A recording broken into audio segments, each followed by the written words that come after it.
देखिए मुमताज़ भाई, कुछ नाज़रीन, कुछ व्यूअर्स वगैरह आपके बता रहे हैं ऐसा कि भई 48 घंटे, 12 घंटे। असलियत ये है कि 10 मिनट का भी जो है यकीन नहीं है हमें। न तो अमेरिका पे और न इसराइल पे। 10-12 घंटे, 48 घंटे तो बहुत देर की बात है, बहुत दूर की बात है। जिस वक़्त ये नेगोशिएशन चल रहे थे, सेकंड राउंड के, जब 6-7-8 महीने पहले जब वो पहली जंग हुई थी, उस वक़्त भी जो है ईरान और अमेरिका डायलॉग टेबल पे थे। इस वक़्त भी जो ये दूसरी जंग शुरू हुई है, दूसरी मर्तबा मुसल्लत की गई ईरान पर, उस वक़्त भी नेगोशिएशन के टेबल पे थे। क्या किसी के वहमो-गुमान में था कि अचानक ऐसा हो जाएगा? बिल्कुल नहीं नहीं, मैं खबर दे रहा हूँ और खबर चूंकि बहुत इंपॉर्टेंट है। यहाँ पे असद साहब ने जो कहा था 48 घंटे में, ये जरूर अब्दुल वाहिद साहब इस पे गौर कीजिएगा। लेकिन उससे ज्यादा जयदीप साहब ने कहा है कि नाटो के पूर्व सुप्रीम कमांडर ने कहा है कि यूएस ने अपने थर्ड और पेट्रियट का 50%, ये देखिए 50% खत्म कर लिया है और जिन्हें बनाने में सालों लगेंगे। इसके साथ साथ यहाँ पे देखिए, ये ईरान में आज भारत की खाड़ी दिवस मनाया गया। सैयद अब्बास अरागची ने कहा ये हमें 400 साल पहले पुर्तगालियों को खदेड़ कर भगाने की याद दिलाता है। ये आप देखिए किस तरह के हौसले यहाँ पे बुलंद नजर आते हैं। जयदीप साहब ने लिखा है, तेहरान नगर पालिका ने ऐलान किया है कि दुश्मन के हमलों के बाद बेघर हुए सभी लोगों को होटलों में ठहराया जाएगा, जिसका खर्च खुद सरकार देगी, उठाएगी। तो यहाँ पे आप देखिए, यहाँ पे नगर पालिका ने जो ऊपर बात कही है, उनका रहना, खाना पीना और चिकित्सा आदि सभी का खर्च वो देंगे। ऐसा नहीं सिर्फ ठहरा देंगे, बल्कि हर चीज का खर्च जो है वो उठाएंगे। इसके अलावा लिखा है जयदीप साहब ने कि आज ओमान के सुल्तान ने यहाँ पे देखिए दोपात प्रांत की यात्रा।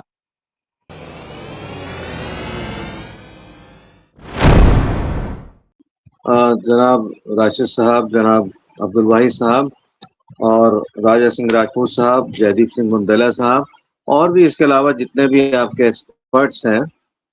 मैं देखिए, आपने दो बातें कही अभी कि इसराइल और अमेरिका मिलकर हमला कर सकते हैं, और दूसरी बात आपने कुछ उसकी भी करी, क्या नाम, मतलब हॉर्मुज का जो मामला है थोड़ा वो ढीला हुआ है और वहाँ इतनी ज़्यादा सख्ती नहीं है। तो मैं इस बात से शुरुआत करूँगा कि ईरान ने तो ये कभी माना नहीं था कि ये सीज़ फायर कुछ चल रहा है। ईरान तो मुस्तकिल वॉर सिचुएशन में है और वॉर अलर्टनेस के अंदर है।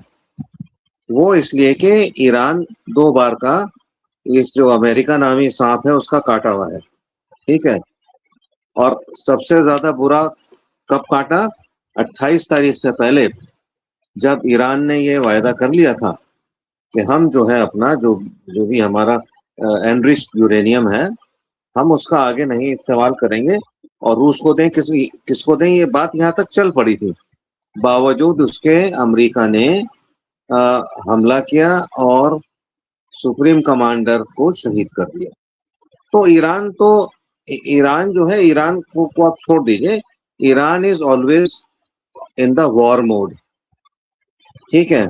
48 घंटे में अमेरिका हमला करे या इसराइल या दोनों मिलकर करें, एक चीज मैं और बता दूं ये जहां मामला थोड़ा इसका हल्का पड़ा है कि अगर अगर हथियार ईरान के पास यहाँ से नहीं आ रहे हैं हॉर्मुज से, तो ईरान के पास हथियार आ रहे हैं पाकिस्तान के रास्ते, गवादर के रास्ते। 6 पॉइंट उन्होंने खोले हैं और उन 6 पॉइंट से रोजाना आप मान के चलिए 3000 कंटेनर्स आ रहे हैं।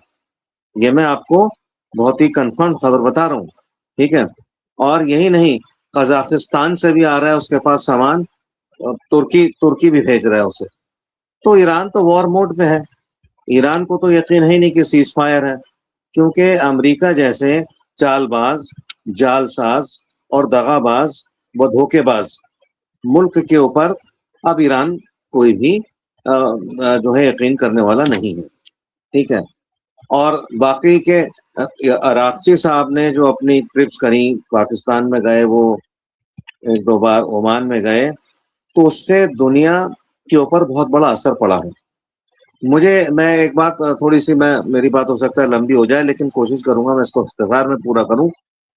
ये जो आजकल सिचुएशन है, नो वॉर यस वॉर, ठीक है, जंगबंदी ना जंगबंदी, ये सिचुएशन जब हुई थी 1967 की वॉर के बाद, 3-4 साल बाद क्या हुआ था, अमेरिका ने सुएज कैनाल बंद कर दी थी।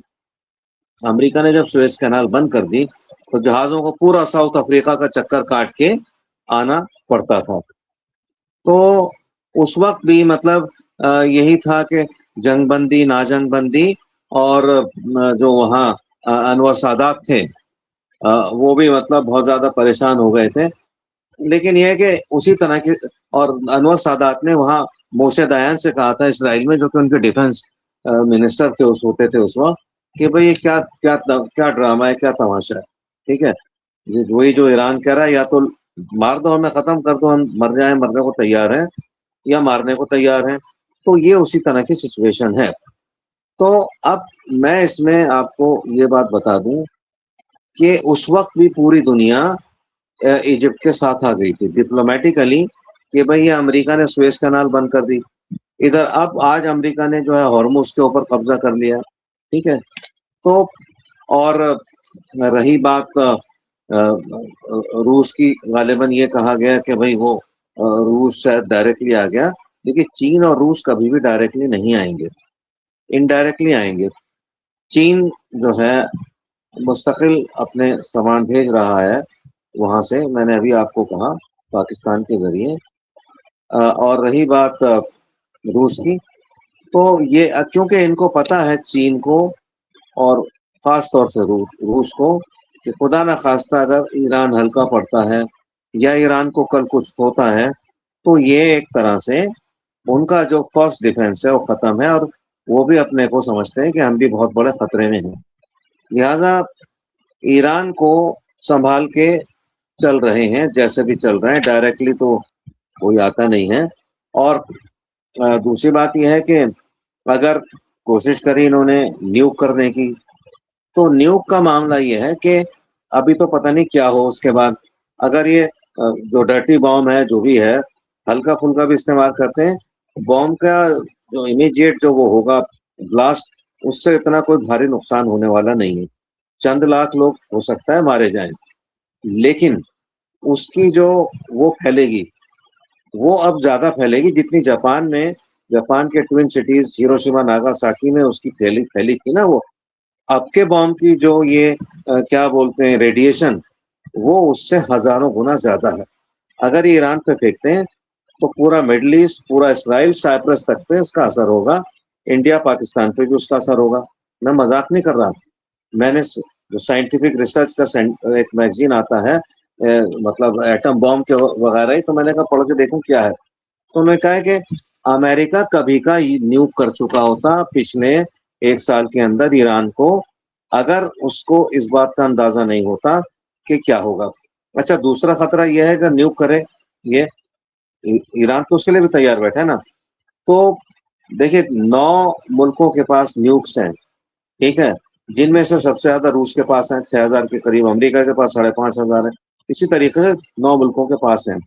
अगर ये शुरू हो गया न्यूक का, अमेरिका ने, इसराइल ने कर दिया शुरू, तो फिर ये इनएविटेबल हो जाएगा, मजबूरी हो जाएगी रशिया की, चाइना की, अपने हिसाब से उसको यूज करें। और आईसीबीएम मिसाइल तैयार है देने को ईरान को, आपका जो है नॉर्थ कोरिया, उसके ऊपर जो है ये न्यूक के वॉरहेड लग सकते हैं।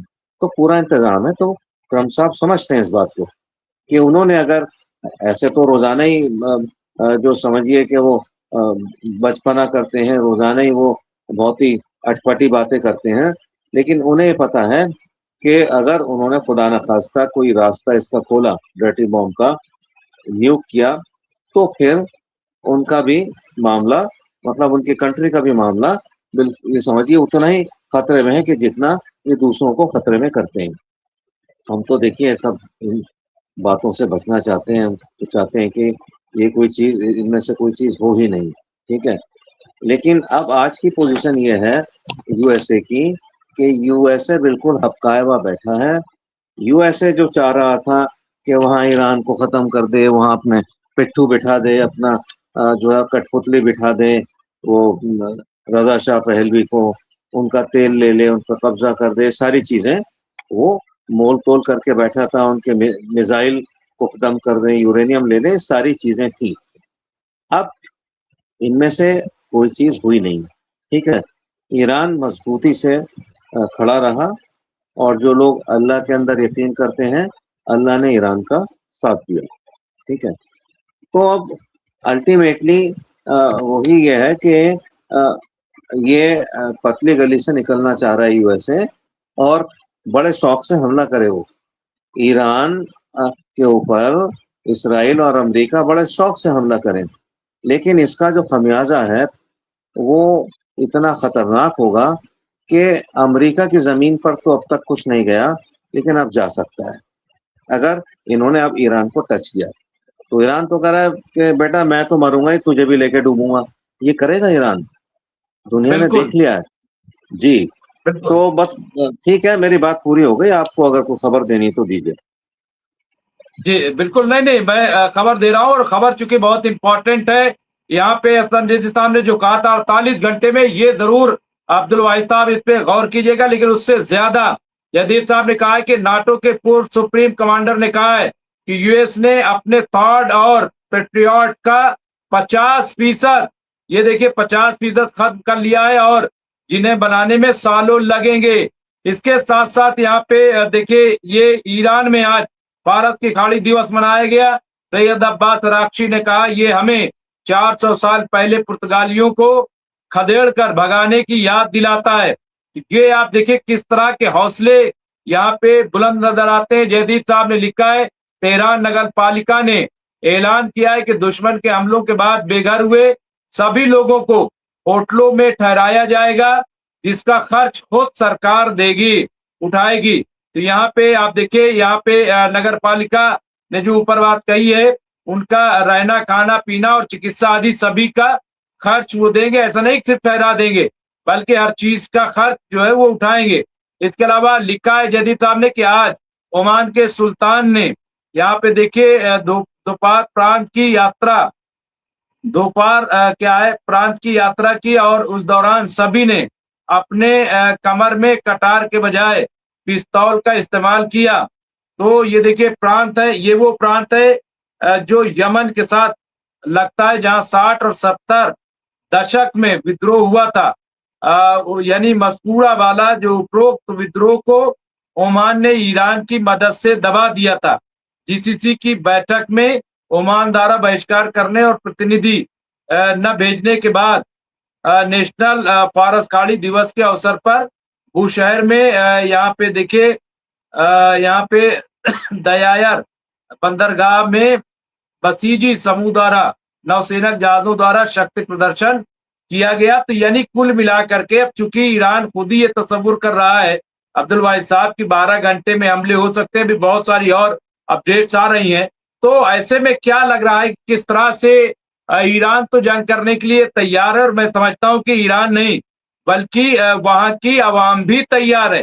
क्योंकि खबर यह है कि अब तक तकरीबन जो बताया गया कि 30 मिलियन यानी 3 करोड़ लोगों ने अपना रजिस्ट्रेशन कराया है कि हम जंग लड़ेंगे।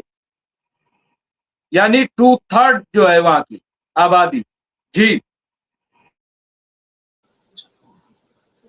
देखिए मुमताज भाई, कुछ नाजरीन, कुछ व्यूअर्स वगैरह आपके बता रहे हैं ऐसा कि भाई 48 घंटे 12 घंटे। असलियत यह है कि 10 मिनट का भी जो है यकीन नहीं है हमें, न तो अमेरिका पे और न इसराइल पे। 10-12 घंटे 48 घंटे तो बहुत देर की बात है, बहुत दूर की बात है।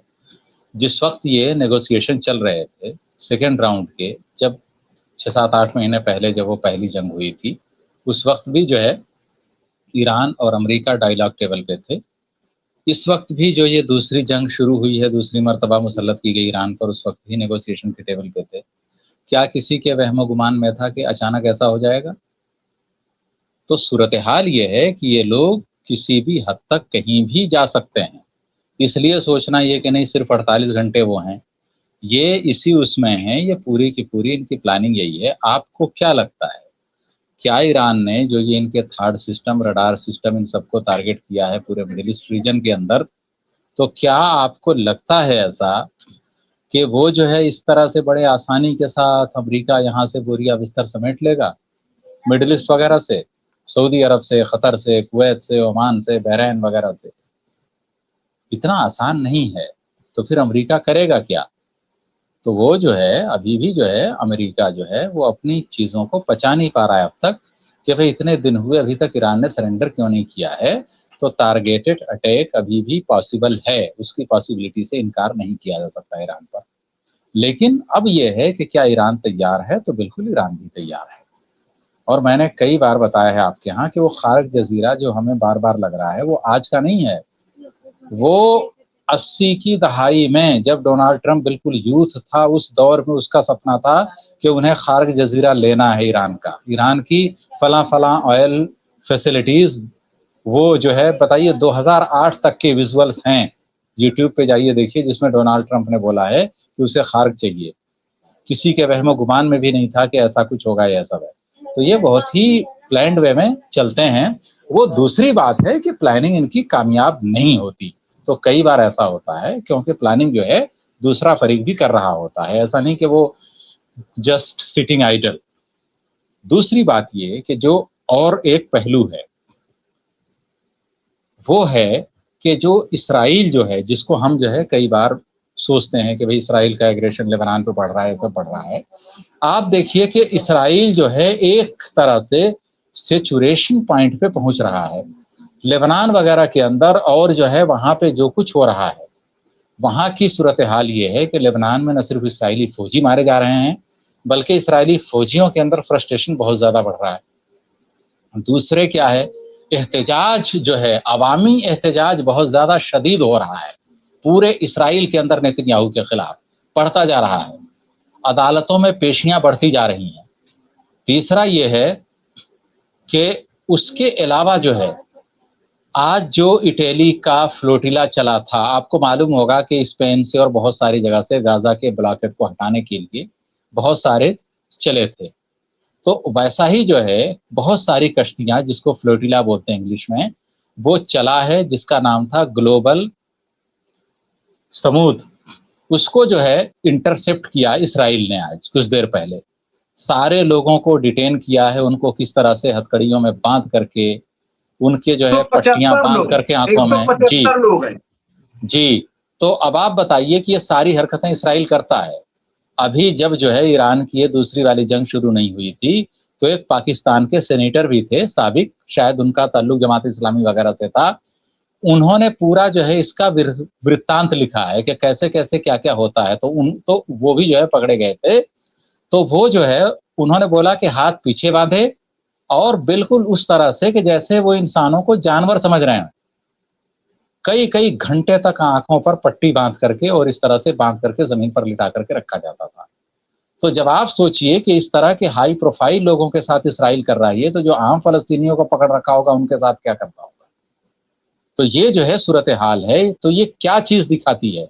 ये यही चीज दिखाती है कि आप किसी भी येन केन प्रकारेण, शुद्ध संस्कृत का है ये, कि आप चाहते ये हैं कि भाई हम कब्जा जमा लें, लेकिन आप कब्जा जमा नहीं पा रहे हैं। कई लाख इसराइली यहूदी जो है इसराइल छोड़कर भाग चुके हैं और बहुत सारे भाग रहे हैं। बेन गुरियन एयरपोर्ट से जब भी कोई सिविलियन फ्लाइट शुरू होती है, सिर्फ आने वाले बहुत कम होते हैं, भागने वाले बहुत ज्यादा होते हैं। तो ये जो है सूरत हाल है वहां की। तो ये है, और पूरी की पूरी जो है, तो जो लोग समझ रहे हैं कि सिर्फ हथियार से और इससे और उससे, अगर यही बात होती तो अब तक हमास को और इनसे हथियार इसराइल डलवा चुका होता। वो दौर गया 60-70s का कि जब 6-6 रोज में इन्होंने अरबों को हराया था या फिर उनको हराया था। अब जो है आप देखिए कि ईरान है, 40 दिन से ज्यादा हो गया, दूसरा महीना आ रहा है, बल्कि तीसरा महीना शुरू हो गया है। आप देखिए हमास से लड़ते हुए इनको तीसरा साल लग गया है, हिजबुल्लाह से लड़ते हुए तीसरा साल लग गया है। क्या हुआ है? तो सूरत हाल ये है कि वो पुराना दौर नहीं रहा। ताकत के बहुत सारे जो है सेंटर्स बन गए हैं पावर के, और अब हूती जो है बैठा इनकी हुआ है। दादागिरी। हूती को तो हूती अभी बैठा बिठा रखा हुआ है है ईरान ने बिठा रखा है। सिर्फ एक इशारा करेंगे, हूसी को एक्टिवेट होने में 10 मिनट नहीं लगेगा। लेकिन अभी हुसी की जरूरत नहीं है, क्योंकि और दूसरे जो है लोग इतने हैं। फिर दूसरी सबसे बड़ी चीज ये है कि देखिए अवामी तौर पर जागरूकता का आना, मुस्लिम समाज के अंदर, अरब दुनिया के अंदर जिस तरह की जागरूकता आ रही है। और तीसरी चीज जो आंखों से ओझल है वो ये है, जिसको लोग नजरअंदाज कर रहे हैं, सऊदी अरब और ईरान के बीच में बहुत भयंकर अंडरस्टैंडिंग डेवलप हो रही है, शदीद किस्म की, बेहतरीन वाली। मतलब आप सोचिए कि पाकिस्तान पर एतमाद ईरान का भले ही कम हुआ हो, लेकिन सऊदी अरब पर एतमाद ईरान का बढ़ा है, ऑफिशियल लेवल पर भी और उस पर भी, और खास तौर से जब से ट्रंप ने और अवामी सतह पर अब्दुल वाहिद साहब, चूंकि मैं इसलिए इस पे जोर दे रहा हूं कि जब आजमीन हज ईरान के पहुंचे वहां पे, तो वहां जिस तरह से अरबों ने उनका इस्तकबाल किया, तो जाहिर है बगैर हुकूमत की मर्जी के तो ये नहीं हुआ होगा ना। ऐसा तो नहीं कि बस कमरे में ऑफिशियली उनका इस्तकबाल किया गया, ये क्या था? जी जी जी, ये सारी चीजें वही हैं जो मैं आपको बता रहा हूं कि जो ये नाज़ेबा कलिमात डोनाल्ड ट्रंप ने इस्तेमाल किए थे, जिसको मैं यहाँ बयान नहीं कर पाऊंगा, वो ट्रंप जैसे पढ़े लिखे सिविलाइज्ड लोग ही वो जो है जबान बोल सकते हैं। हम लोग तभी सिविलाइज्ड नहीं है, सिविलाइज्ड सिर्फ ट्रंप है, क्योंकि वही सच बोलता है, सच के अलावा कुछ नहीं बोलता है, पूरी दुनिया झूठी है। तो वो जो है, तो अब बताइए जिस तरह के अल्फाज इस्तेमाल किए थे ट्रंप ने, उसके बाद से अब आप देखिए कि जो ट्रंप का है, इंग्लिश में एक लफ्ज है जिसको बोलते हैं ब्लू आइड बॉय, यानी सबसे प्यारा बच्चा। तो कौन था? मुत्तहदा अरब इमारात। आपको क्या लगता है कि शारजा से, अल ऐन से, रासल खैमा से, फुजैरा से जो ये अलहदगी पसंदी की आवाजें आ रही हैं, क्या ये अपने आप आ रही हैं? सऊदी अरब आप देखते जाइए यूएई को इतने टुकड़ों में बांटेगा कि पता नहीं चलेगा कि यूएई नाम का कोई मुल्क वजूद में कभी था भी या नहीं। यमन के अंदर जिस तरह से यूएई के बेसिस को सऊदी अरब ने टारगेट किया है, और सिर्फ सऊदी अरब ही नहीं, पाकिस्तान और तुर्किया भी शदीद किस्म की नाराजगी है यूएई को लेकर, क्योंकि यूएई बन गया था दूसरा इसराइल। अब आप देखिए जब ईरान से जंग चल रही थी, इसराइल ने न सिर्फ अपने यहाँ बल्कि वो सारे के सारे एयर डिफेंस सिस्टम जो इसराइल खुद इस्तेमाल करता, उसने भारी तादाद में, बड़ी तादाद में यूएई को भी सप्लाई किया था। किसी और मुल्क को उसने दिया? सऊदी को दिया, ओमान को दिया, कतर को दिया, कुवैत को दिया। तो सवाल यह है कि भाई जो ब्लू आइड बॉय बना हुआ था अमेरिका का, 3-3 बार विजिट किया रूस का शेख मोहम्मद बिन जायद आल नहयान ने, क्या हुआ? रिजल्ट क्या निकला? रूस हर बार यही बोलता था कि भैया आप अमेरिका को छोड़िए, तो इसराइल को आप छोड़िए, तो हमारे खेमे में आना है तो ईमानदारी के साथ आइए। लेकिन सवाल यह है कि जो मुल्क जो है दिल्ली से मेरठ जाइए, इतने में यूएई खत्म है। तो इतना अजीम मुल्क,